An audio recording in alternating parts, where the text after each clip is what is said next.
Hello everyone, welcome back to my channel. ఎలా ఉన్నారండి అందరూ? నేనైతే చాలా బాగున్నాను. మీరందరూ కూడా ఇంకా బాగుండాలని మనస్ఫూర్తిగా కోరుకుంటున్నాను. ఇక్కడ చూసారా, బెంగళూరులో వర్షాలు అనేటివి స్టార్ట్ అయ్యాయండి. ఆఫ్టర్ 7 మంత్స్ తర్వాత రెయిన్ అనేది పడుతూ ఉంది. ఇలా డైలీ వర్షం పడితే అన్న ఈ హీట్ కొంచెం తగ్గుతుందనేసి చాలా హ్యాపీగా అనిపించింది. చాలా రోజుల తర్వాత వర్షాన్ని చూస్తున్నట్టు అనిపించింది.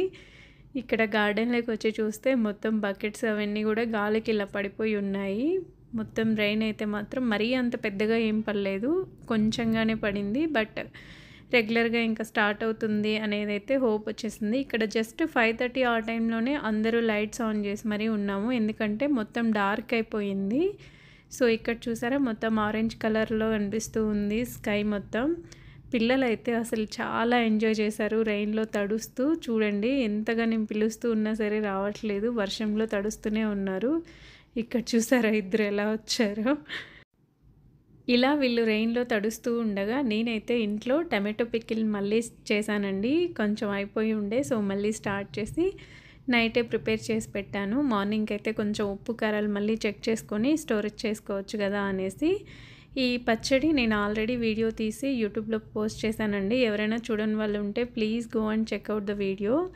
చాలా సింపుల్ ప్రాసెస్లో చేస్తాను నేను. జస్ట్ బాయిల్ చేసేసి చేస్తాను. చాలామంది ఎండబెడతారు, బట్ నాకు ఇలా చేయడమే నచ్చుతుంది. సో నెక్స్ట్ వచ్చేసి కరివేపాకు పొడి కోసం ఇలా మొత్తం కరివేపాకుని బిఫోరే అంతా కడిగి ఆరబెట్టేశాను నైటే. సో మార్నింగ్ అంతా బాగా ఆరిపోయి ఉంది. సో నీడలోనే ఉంచడం వల్ల కలర్ అనేది చేంజ్ అవ్వకుండా ఉంటుంది కరివేపాకు. సో దాన్ని ఇప్పుడు మొత్తం కరివేపాకు పొడి ప్రిపేర్ చేయడం చూపిస్తాను, ఎలా చేయాలి ఏంటి అనేది. దానికోసం ముందుగా ఇలా కరివేపాకుని అయితే తీసుకున్నాను. దాంతోపాటు మినపప్పు, శనగపప్పు, వెల్లుల్లి, ఎండుమిర్చి, చింతపండు, అలాగే జీలకర్ర, ధనియాలు, ఇలా అన్నీ కావాల్సినవన్నీ తీసి ఇలా సపరేట్ చేసి పెట్టుకున్నాను. ఇక్కడ నేను ఇంగ్రీడియంట్స్ క్వాంటిటీ ఏమీ చెప్పట్లేదండి, చాలా ఎక్కువగా ప్రిపేర్ చేస్తూ ఉన్నాను. ఫ్రెండ్స్ అందరం కూడా షేర్ చేసుకుందామని, అందుకే ఇంగ్రీడియంట్స్ క్వాంటిటీ చెప్పట్లేదు. మీరైతే 2 స్పూన్స్ అలా వేసుకోండి. మినపప్పు, శనగపప్పు, జీలకర్ర అయితే 1 టేబుల్ స్పూన్ అట్లా అన్నీ. ఇక్కడైతే ఒక ప్యాన్ పెట్టుకొని అది హీట్ అయిన తర్వాత ఆయిల్ వేసుకున్నాను. దాని తర్వాత ఇక్కడ శనగపప్పు, మినపప్పు ముందుగా ఫ్రై చేస్తూ ఉన్నాను. ఇవి కొంచెం టైం పడుతుంది కాబట్టి ముందుగా అయితే ఇవి 2 ఫ్రై చేసుకుంటూ ఉన్నాను. దీంతోపాటు నేను జీలకర్ర కూడా యాడ్ చేస్తూ ఉన్నాను. జీలకర్ర ఇవి 3 వేసేసి ఫస్ట్ అయితే ఫ్రై చేసుకుంటూ ఉన్నాను.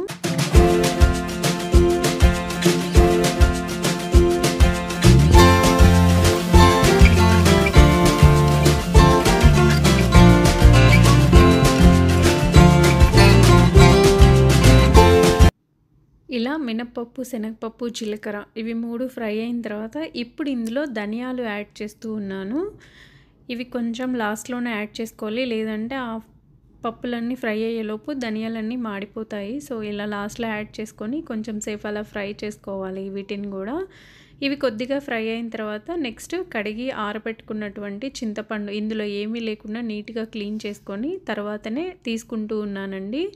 అది 1 కప్ వరకు యాడ్ చేశాను. ఇక్కడ ఈ చింతపండు కూడా బాగా కొంచెం ఆయిల్లో ఫ్రై అయితే నిల్వ ఉండేటివి ఏవైనా సరే తడి లేకుండా ఉండాలి. అండ్ ఇలా ఫ్రై చేసుకోవడం వల్ల ఎక్కువ రోజులు ఫ్రెష్గా ఉంటాయి, పాడవకుండా త్వరగా. సో అందుకని చింతపండు కూడా అదే పప్పులతో పాటు ఫ్రై చేస్తూ ఉన్నాను. దాని తర్వాత మన స్పైస్ లెవెల్స్కి తగ్గట్టుగా ఎండుమిర్చి అనేది యాడ్ చేస్తూ ఉన్నాను.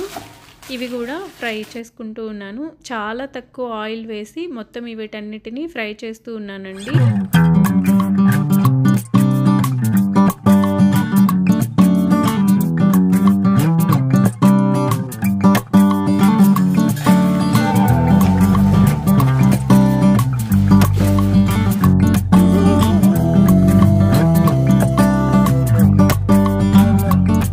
ఎండుమిర్చి కూడా ఇలా ఫ్రై అయిన తర్వాత ఇప్పుడు స్టవ్ ఆఫ్ చేసుకొని వీటన్నిటిని చల్లార్చుకుంటూ ఉన్నాను. వేడిగా ఉన్నప్పుడు మిక్సీ చేయకూడదు, అండ్ పాడైపోతుంది కాబట్టి కొంచెం చల్లగా అయిన తర్వాతనే మిక్సీకి వేసుకోవాలి. అండ్ ఇక్కడ చూసారా, కరివేపాకు మొత్తాన్ని కూడా ఫ్రై చేసుకుంటూ ఉన్నాను. దానికోసం ముందుగా ప్యాన్ పెట్టేసి చాలా తక్కువ ఆయిల్ వేసానండి, జస్ట్ 1 టేబుల్ స్పూన్ వరకు యాడ్ చేశాను.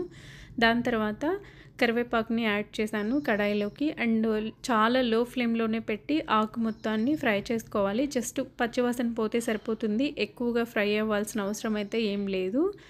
జస్ట్ ఆ స్మెల్ రాకుండా ఉంటే, చూసారు కదా కలర్ చేంజ్ అవ్వలేదు, అలా అని మరీ ఎక్కువగా ఫ్రై కూడా ఏం అవ్వలేదు. ఇలా ఉంటే సరిపోతుంది. ఇప్పుడైతే స్టవ్ ఆఫ్ చేసేసి ఇది కూడా మొత్తం చల్లగా అయ్యేంత వరకు చల్లార్చుకుందాము.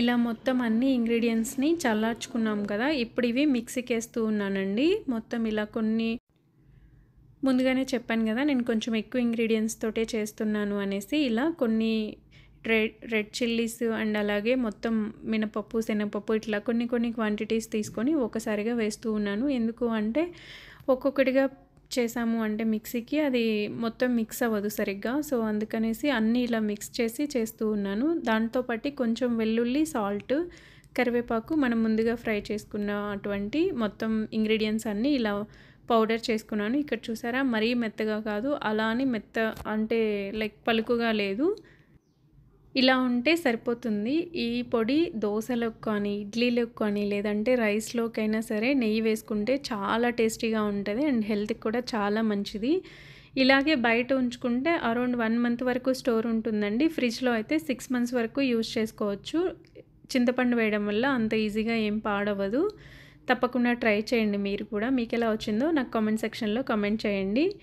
అండ్ నెక్స్ట్ వచ్చేసి రాయలసీమలో చాలా మందికి తెలిసే ఉంటుంది చింతకాయ పచ్చడి అంటే. డెఫినెట్గా ప్రతి ఒక్కరూ చేసుకుంటారు ఇది. ఇక్కడ నేను చూపిస్తూ ఉన్నాను కదా బౌల్లో చట్నీ, అది వచ్చేసి పచ్చి చింతకాయల్ని క్రష్ చేసి దాంట్లో కొంచెం పసుపు, ఉప్పు వేసి స్టోర్ చేసుకుంటారండి. చాలా వరకు రాయలసీమలో ఉన్న ప్రతి ఒక్కరికి తెలుస్తూ ఉంది ఈ చింతకాయ తొక్క అనేది. దీంతో ఇప్పుడు నిల్వ ఉండడానికి కూడా పచ్చడి చేస్తూ ఉన్నాను నేను. యాక్చువల్గా అదే నిల్వ ఉంటుంది చాలా రోజుల వరకు, ఏం పాడవదు. అరౌండ్ 1 ఇయర్ వరకు స్టోర్ చేసుకుంటారు దాన్ని. ఇప్పుడు దాన్ని మనం రైస్లో తినడం కోసం కొంచెం చిల్లీస్ అవన్నీ యాడ్ చేసి పచ్చడి అనేది ప్రిపేర్ చేస్తూ ఉన్నాను. దానికోసం ఇక్కడ వెల్లుల్లి అండ్ గ్రీన్ చిల్లీస్ తీసుకున్నాను. దాంట్లో ముందుగా ప్రిపేర్ చేసి పెట్టుకున్నటువంటి చింతకాయ తొక్క యాడ్ చేస్తూ ఉన్నాను. ఇందులో ఉప్పు, పసుపు అట్లాంటివి ఏం వేయట్లేదు, ఎందుకంటే ఆల్రెడీ చింతకాయలలో వేసే దాన్ని రుబ్బి స్టోర్ చేసుకుంటారు. సో అందుకనే నేను మళ్ళీ చట్నీలో ఉప్పు అనేది యాడ్ చేయలేదు.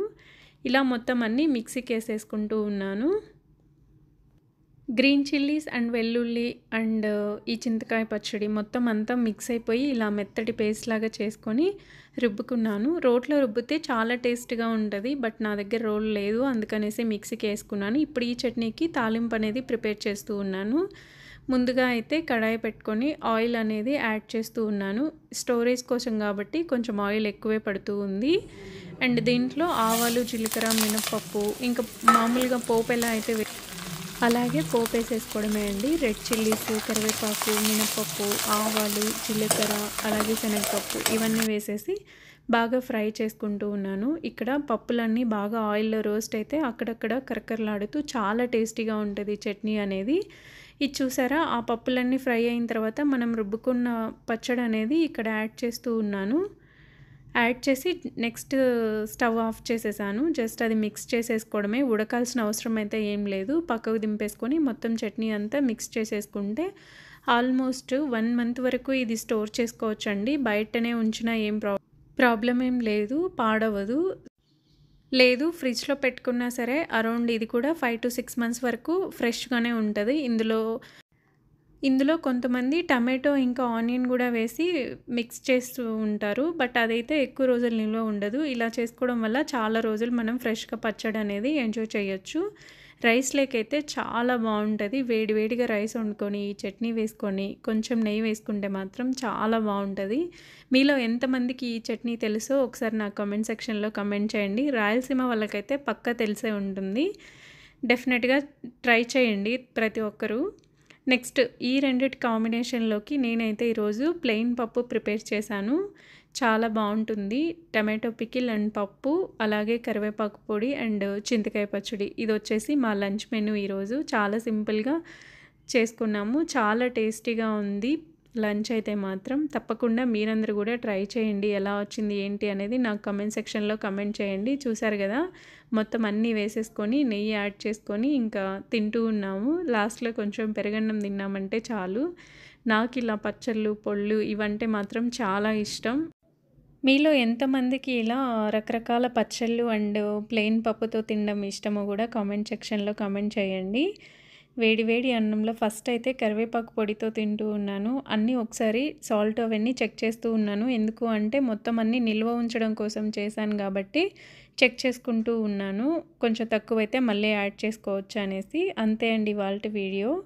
నా వీడియో నచ్చినట్టయితే ప్లీజ్ వీడియోని లైక్ చేయండి. అలాగే మీ ఫ్రెండ్స్ అండ్ ఫ్యామిలీ మెంబర్స్ తోటి షేర్ చేయండి. ఇప్పటి వరకు నా ఛానల్ని సబ్స్క్రైబ్ చేయకపోతే ప్లీజ్ సబ్స్క్రైబ్ చేసుకొని వీడియోస్ అనేది చూడండి. ఇక్కడ చూసారా మళ్ళీ ఈవినింగ్ అయ్యేసరికి వర్షం అనేది స్టార్ట్ అయిపోయింది. స్కై మొత్తం డార్క్ అయిపోయింది. మేబీ రెయిన్ వచ్చే ఛాన్సెస్ ఉన్నాయి. ఇక్కడ చూసారా మా అబ్బాయి వర్షం స్టార్ట్ అవ్వగానే బయటకు వచ్చేసాడు తడవడం కోసం. అంతే అండి ఇవాల్టి వీడియో. Bye bye.